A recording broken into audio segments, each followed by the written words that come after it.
Now, they didn't specify any other problems. Ooh, that fill valve is not shutting off very quickly. Our water degrades them quite a bit. That should shut off immediately, and it's not. So we need to replace that. Hey guys, so if you watched my video where we replaced this Drylock, Kohler Drylock tank to bowl gasket, this is the same toilet. And you may have seen in the video, we have a fill valve that's really slow shutting off. You can see how long it takes. It should shut off immediately, pretty much. And it's taking about 3-4 seconds. Our water is very hard on rubbers, gets spongy. Anyway, they start running after this. So we're gonna go ahead and get this taken care of for the customer. Brand new supply line, otherwise I would be replacing it as a rule.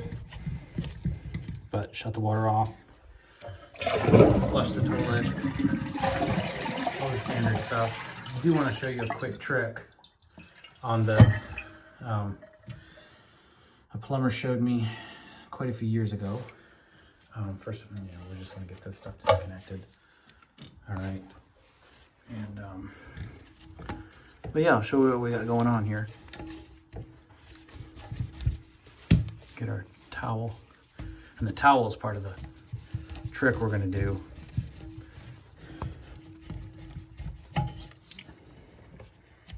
All right. We don't want the drippies.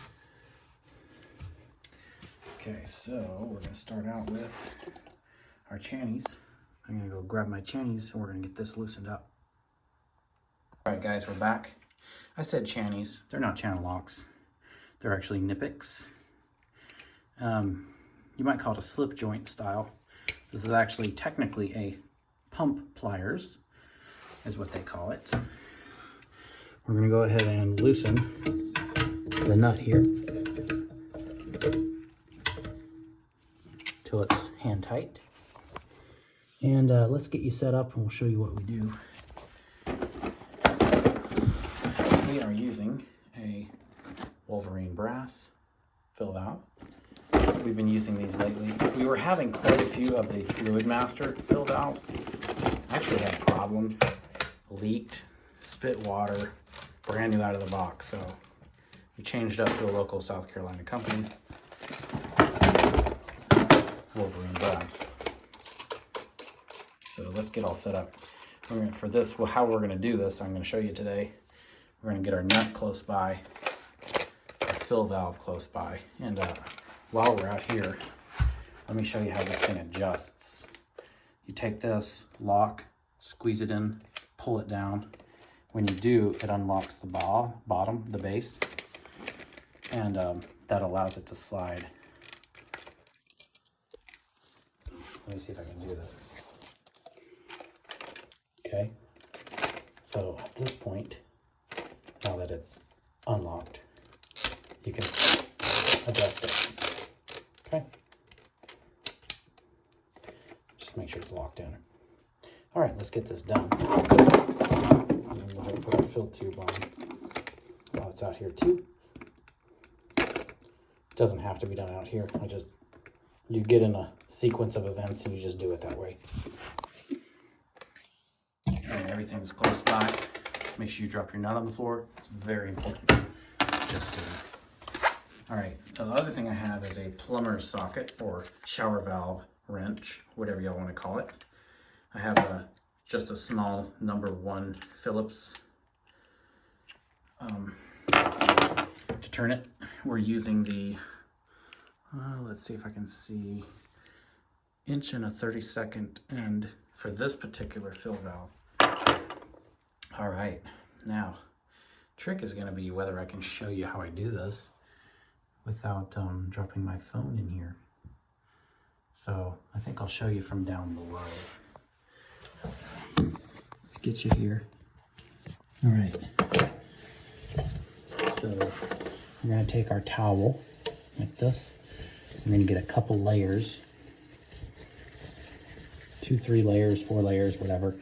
Okay, and what we're gonna do is we're gonna hold the fill valve down from above. We're gonna hold it down, and then we're gonna take the nut off, and then we're gonna push it up with our towel and plug the hole, And then with our hand that is not plugging the hole, we're going to reach to our fill valve we have in reach. We're going to put it in and hold it in tight so it seals the hole. When you put it in, you're holding your towel from the bottom. Then you're going to take your fill valve and you're going to push the towel away and jam it down in really quickly and just hold it there nice and straight. If you crook it to the side, especially if it's a fluid master or one of those with a flat gasket on the bottom, they'll want to leak. This is a cone gasket. This actually works even better with this technique, though I used it for many years with a fluid master. So anyway, that's what we're going to do. Let's show you how it's done. And I'll show you how little water we get. Okay, take our nut loose. I'm holding the fill valve from above. Then we're going to take our towel. We're going to center it 2-3 inches around at all sides. Kind of put a couple fingers in the center. And we're going to push up. And we're going to push the fill valve up through the tank and plug the hole quickly. Okay? Now we got our new fill valve in our other hand. We're going to push it down, and we're going to push it down quick. And we had a little dribble. Usually get none, but had it misaligned very slightly. As you can see, it's not leaking now that I have it lined up. Get your nut on. And here we go. As you can see, we still have plenty of water in here that did not leak out. Didn't have to drain it out, suck it out, make a mess, other than a little dribble, which I actually usually don't have any water.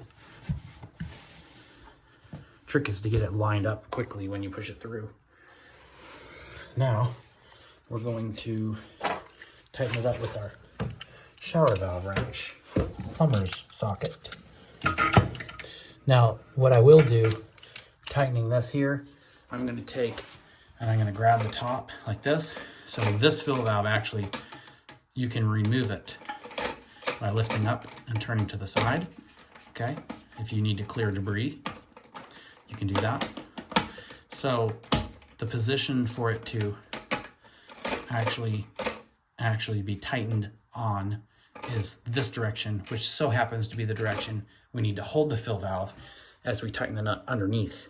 So while I tighten the nut underneath, I'm going to be holding it here and keep it from rotating, because sometimes it'll rotate when you tighten the nut under there. Okay, so I'm holding the top and I'm going to wrench. We're going to kind of pretty much turn it until it sort of starts to stiffen up. We get quite a bit more tension. You don't want to over tighten it, but you want it to be tight enough. You want enough tension on that gasket that with age, it doesn't start leaking because you barely put any tension on it, right? Kind of like the heads on a vehicle. If any of y'all are into any mechanic work, any kind of vehicle, anything like that, you have to torque bolts to a certain torque to create enough tension that they won't loosen and things won't get loose. Same with this. You don't want 3 years down the road that this nut's like barely finger tight and it's leaking a little bit, which I see a lot, actually. I see a lot. So, you know, when you do this service work every day, you learn. I don't use a wrench on this. I tighten it as tight as it'll go with my fingers. Okay? Now, next step, let's get rid of this. One thing I've learned to do is actually break these apart. They pop apart, get the water out of them.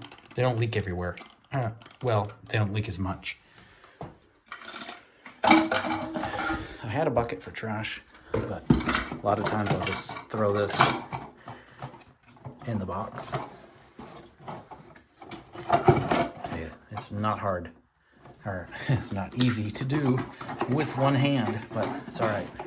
And of course, we're not going to use this because if we had a hard supply line, which we're not using today, we still, you know, we will use a hard supply line if it needs to be a certain finish and the customer wants it go back that way.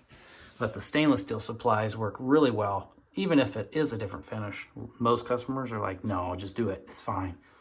Nobody sees it. Next, we have the height of this versus the height of this tower. Okay, so how do you know how high to go, right? Well, this comes preset right here. It can be adjusted. You can turn it. You can raise the float and lower the float. But it's so much easier if you set the height of this first. You get used to where it gets set, and then you rarely need to even turn this, but a couple turns. Okay, so in this instance, I'm going to take, the water line usually sits, when this is off, it usually sits right here. So I'm going to hold it in the off position and eyeball across, which, I mean, you can't really tell on camera. Let me see if I can get you in. Okay, so you can see a little high, so we're going to drop it down somewhere in there. And let's see how close I can get it. I want it to be about a 1/4 inch, water level 1/4 inch below. Okay, so let's try that. Pull up on the lock, make sure it's locked in. It's got a visual indicator here that shows you you're locked in. The line marks up with the marker. Okay, we're good. And take our fill tube, make sure it doesn't fill the bowl. You need to fill the toilet bowl. I'm sorry. Make sure you don't fill the tank with the tube. It has to go down in the overflow to fill the bowl, okay? So we're gonna slip it on here.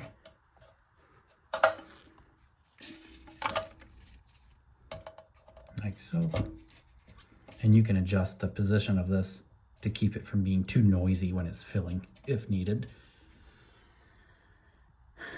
All right, we are ready for water. We're all hooked up.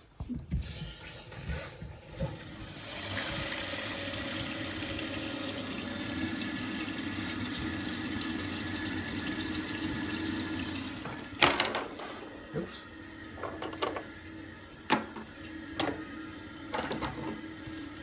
And I like to go ahead and, oops, too much. Go ahead and dry everything off. Dry it off and then check it. On these valves, you especially need to check and make sure you're not getting any seepage right here on the stem, which I know I'm not because I already checked this before when I did this tank to bowl gasket, which if you want to watch that video, it's going to be in there. I'll post it in the description, a link to it, where we did the Drylock gasket on this. Anyway, so that's all the way open. I don't like to tighten them open. I like to back them off a little bit, just to where when you back it all the way open, you compress this rubber gasket, which creates the seal, and it can make it spray and not seal well when you turn it. I like to take my pinky, a dry pinky, and just tap it under here and verify no water on it. We are good. Now, let's see what our water level is. Look at that, it's a 1/4 inch below. So much easier. And now, one thing we do want to do is, I learned this from another plumber years ago, is take this and bounce it. It takes a certain amount of water to fill this. And if it's not quite 100% full because water is really sticky, there'll be a slight water level change after several flushes. It will start filling higher. So let me just show you. Make sure it's full. Flush it. Let's see how far it fills this time. Now that I have topped off the float, as it were. And you can't overfill it. For that matter, sometimes I'll actually take the fill tube and pump water in it. But it drains, the excess water just drains out the bottom. It only holds a certain amount, and that just helps it turn on because it's got water in it to pull it down. All right, let's see what we're at now. Oh, look how much higher that water level is this time. It's because our float's heavier now. and it didn't shut off as soon. Okay, so we're gonna lower it a little bit. Get it to turn on.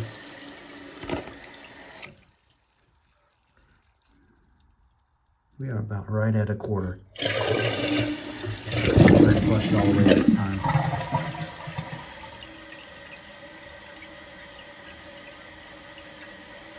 Let's see where we're at one more time. Call it good.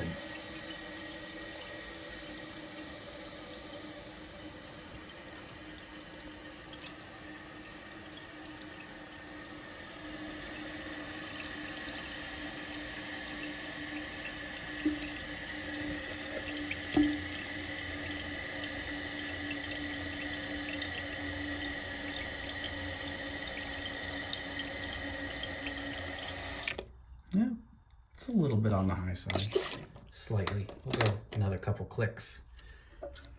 Let it fill one more time without having to flush it again. Let's see what we got. Should be a slightly lower. We want about a full 1/4 inch, because especially if your water gets nasty and you get some slime buildup in this thing, the float will get heavier, and then it'll start shutting off increasingly higher and higher and higher levels till it runs. So, yep. Anyway, if this helped you, please like, subscribe, comment. Thanks.